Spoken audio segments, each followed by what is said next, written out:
Alam mo bang munti ka nang sumuko ang puso ko sa paulit-ulit na pagkakataon na nasaktan ng ganto. Mukhang delikado na naman ako, o bakit ba kinikilig na naman ako? Pero ngayon ay parang kakaiba. Pag nakatingin sa iyong mata, ang mundo ay kalma. Ngayong nandiyan ka na, di nang mamadali. Ikaw na ang katabi hanggang sa ang buhok ay pumuti.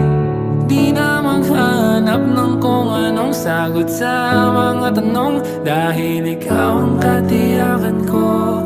Hindi na ako